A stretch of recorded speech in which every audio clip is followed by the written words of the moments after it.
Welcome to the College of Licensed Practical Nurses of Alberta video discussing Bill 21, an Act to Protect Patients.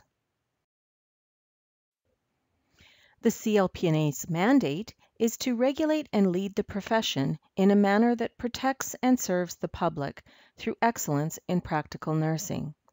This means CLPNA is responsible to ensure LPNs are prepared to provide safe, competent, and ethical care. In November 2018, the Alberta government passed Bill 21, an Act to Protect Patients, which amends the Health Professions Act and introduces a number of new requirements that apply to all regulated health professionals in Alberta. The purpose of Bill 21 is to better protect patients from sexual abuse and sexual misconduct by regulated health professionals. Bill 21 is complex and far-reaching and requires careful attention to implement. Key areas affect standards of practice, definition of patient, sexual abuse and sexual misconduct, complaints and investigations, discipline hearings, mandatory sanctions and reporting, publication of hearing tribunal decisions, and changes to the CLPNA website and public registry, and the development of a patient relations program. We will be exploring each of these topics in depth.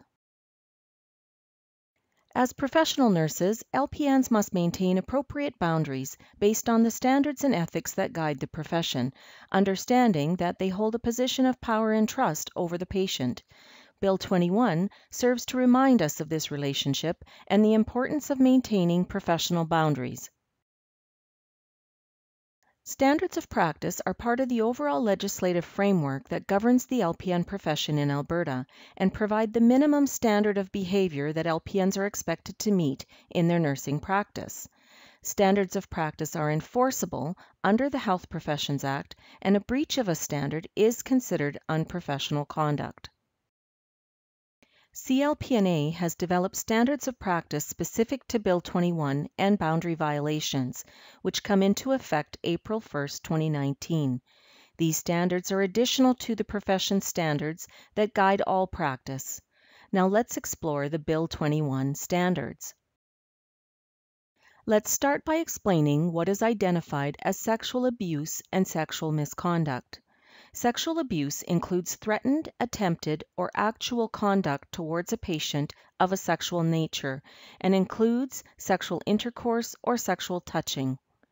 An LPN found guilty of sexual abuse will have their practice permit permanently canceled with no opportunity for reinstatement.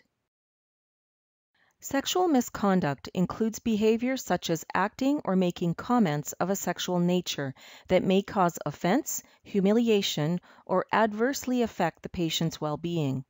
A finding of sexual misconduct results in a minimum suspension of a practice permit.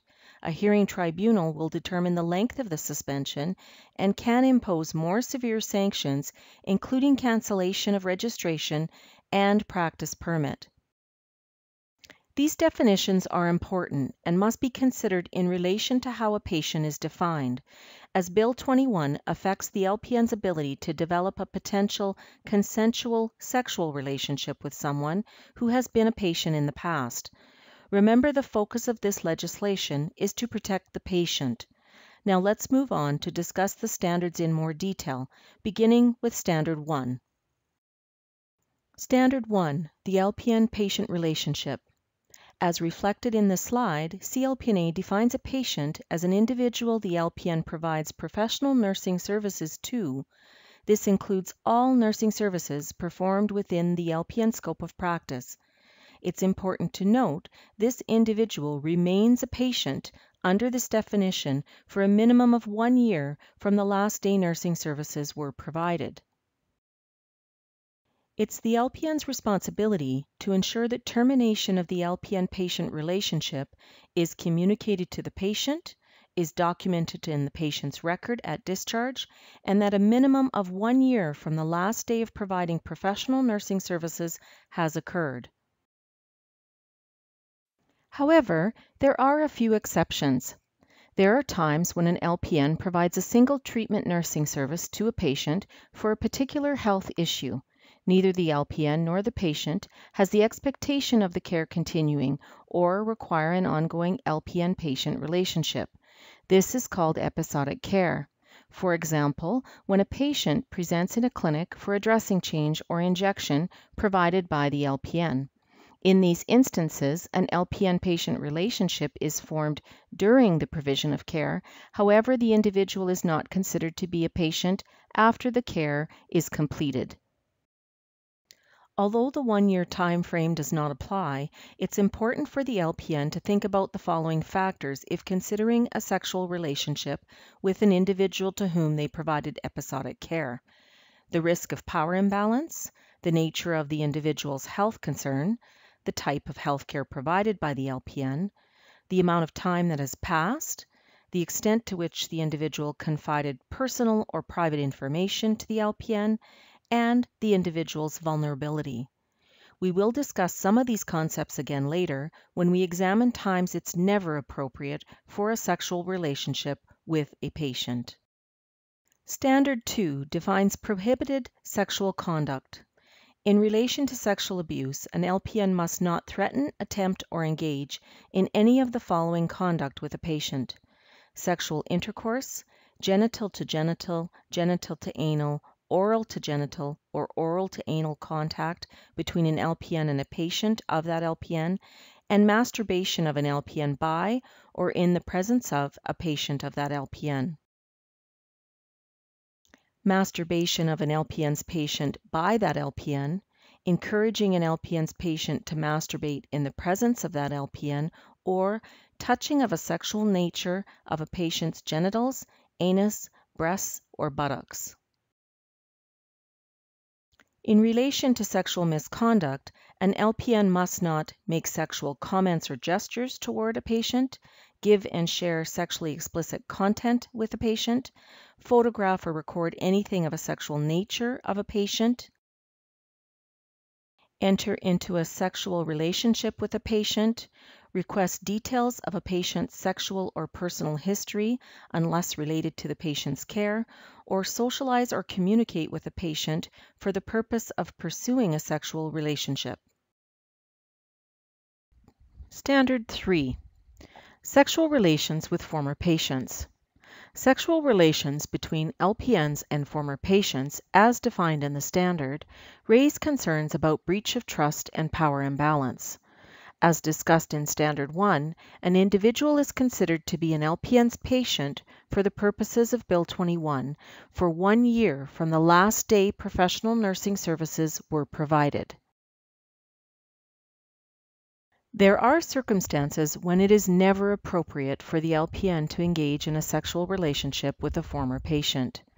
For example, if an LPN provides nursing care that is part of a patient's psychotherapeutic treatment, the LPN must never engage in a sexual relationship with a former patient, as this constitutes sexual abuse. It is not considered psychotherapeutic treatment in instances where the LPN provides support, such as giving information and providing advice to enhance personal development, and providing emotional support or guidance on lifestyle choices. An example of this may be an LPN working in a smoking cessation program or at a diet clinic. However, 1 year may still not be sufficient time for a sexual relationship with a former patient to be considered appropriate. In these cases, LPNs must always reflect when contemplating a sexual relationship and weigh several factors such as the nature of the health issue, how much time has passed, and the vulnerability of the patient. Standard 4 addresses sexual relations between LPNs and individuals closely associated with the patient. For example, the parent of a child or a family member or guardian of a patient in the LPN's care. Again, the LPN must weigh concerns about breach of trust and power imbalance by considering the nature of the patient's health concern, the type of health care provided, the length and intensity of the LPN-patient relationship, the degree of emotional dependence the associated individual has on the LPN, and the degree of patient reliance on the associated individual. Because in this case the relationship is not with the patient, a breach of this standard is not considered to be sexual abuse, but may be considered unprofessional conduct. Standard 5. Providing professional nursing services to partners. A person receiving professional nursing services from an LPN is not considered to be a patient if the LPN is their spouse, their adult interdependent partner, or if the person was in an ongoing pre-existing sexual relationship with the LPN. However, under these circumstances, it may be considered unprofessional conduct for an LPN to provide professional nursing services unless the care is considered personal care provided to family members, or in an emergency situation where there is no reasonable opportunity to transfer care. An example of this would be supporting your partner with activities of daily living or first response care in an emergency.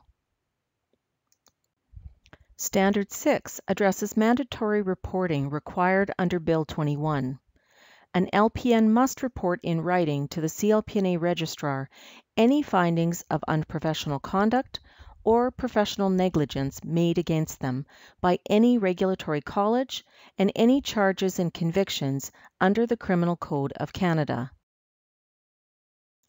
An LPN must report the conduct of another regulated health professional if there are reasonable grounds to believe that the conduct constitutes sexual abuse or sexual misconduct, whether this occurs in or outside of the work setting.